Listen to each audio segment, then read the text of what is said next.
Vous avez la parole, Madame la Ministre. Merci. Monsieur Gérard Larcher, président du Sénat, Madame l'ambassadrice de Guatemala, Ana Isabel Prera, Messieurs les sénateurs, Messieurs les ambassadeurs, je dis un bonjour à Madame Rosario Green, ex-ministra de Relaciones de México, Madame et Messieurs. Au nom du gouvernement colombien, je voudrais bien vous exprimer toute sa gratitude pour l'invitation qui m'a été faite aujourd'hui pour la commémoration du bicentenaire de l'indépendance de mon pays et des autres nations de l'Amérique latine. Monsieur le Président, c'est pour moi un honneur d'être accueilli aujourd'hui au Sénat, un symbole de démocratie et l'emblème des principes de liberté, égalité et fraternité que nous défendons avec la France depuis des siècles. Je profite de l'occasion qui m'a été offerte pour remarquer l'importance du légat français dans l'histoire de la Colombie et en particulier dans les mouvements de libération de notre pays. Il convient de rappeler qu'à la fin du XVIIIe siècle, la Colombie a reçu certainement les plus importants des documents développés par les Français, un livre intitulé « L'histoire de la Révolution de 1789 et de l'établissement d'une constitution française » qui contenait la Déclaration des droits de l'homme. C'est grâce à l'arrivée de ces documents qu'un grand patriote, Antonio Nariño, a eu l'idée de traduire à l'espagnol les textes de la Déclaration des droits de l'homme et de les distribuer au peuple, ce qui lui a valu 17 ans d'emprisonnement. Néanmoins, ce premier pas a permis de pénétrer la société de l'époque qui plus tard réussit à obtenir son indépendance et sa liberté. Aujourd'hui, en hommage de son courage, des lycées, des bibliothèques, un département du pays et le palais présidentiel portent son nom. À cette époque, la Déclaration des droits de l'homme, qui semblait réservée aux Français, était perçue par les créoles comme un message universel envoyé au monde.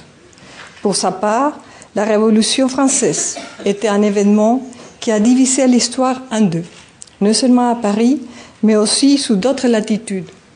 L'idée de la volonté générale, cristallisée dans les contrats sociaux de Rousseau, influencée par les milieux et la philosophie des penseurs français tels que Voltaire et Montesquieu, est devenue indispensable par le processus d'émancipation de nos peuples. L'historien Jules Mancini dit, à juste titre, dans son œuvre « Bolivar et l'émancipation des colonies espagnoles », qu'à ce moment-là, c'est sur la France qui combattait l'Amérique du Sud. C'est sur la France qui comptait l'Amérique du Sud. Les amoureux de la liberté attendaient les résultats du destin qui s'élaborait dans la forge de la Révolution. C'est pourquoi la Colombie apprécie énormément les Français et qu'elle s'identifie avec. Le bicentenaire de l'indépendance représente pour la Colombie la réaffirmation de son identité démocratique forgée par les hommes et des femmes qui, il y a eu plus de 2 siècles, ont lutté pour la liberté et pour un espace garant d'égalité comme vous l'avez fait à l'époque. Liberté et ordre, telle est la devise de nos armoiries et les figures emblématiques de la nation sont Bolivar, Santander, Nariño. Liberté et ordre, ce sont les conditions sine qua non de la prospérité démocratique. Et Bolivar étant la figure historique tutélaire qui nous a fait des frères aux Vénézuéliens, aux Colombiens, aux Équatoriens, aux Boliviens. Les droits dont jouissent aujourd'hui plus de 45 millions de Colombiens sont les résultats de cette transformation historique dont nous sommes très fiers. Ce n'est pas en vain que 2 ans plus tard, nous célébrons les principes de liberté d'expression, de liberté de culte, de liberté d'association et de séparation des pouvoirs sous l'entendement d'identités culturelles et sociales diverses. Nous pensons que la décennie qui commence est celle de l'Amérique latine, car l'intégration régionale et la compétitivité des marchés ont permis une amélioration du niveau de vie et une vision internationale plus vaste dans ces régions du monde. Nous savons ce dont le monde a besoin, de l'eau, de l'énergie, des produits agricoles, et nous sommes prêts à les apporter.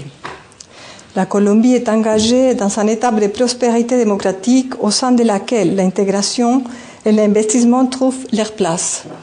Nous avons de grandes capacités nationales et nous souhaitons travailler sur des sujets tels que l'innovation, la science, la technologie, les industries créatives et les alliances stratégiques. Monsieur le Président, je ne voudrais pas finir mon intervention sans auparavant envoyer un message de fraternité du peuple colombien à la République française et au Sénat, qui nous a réunis aujourd'hui pour célébrer notre histoire commune.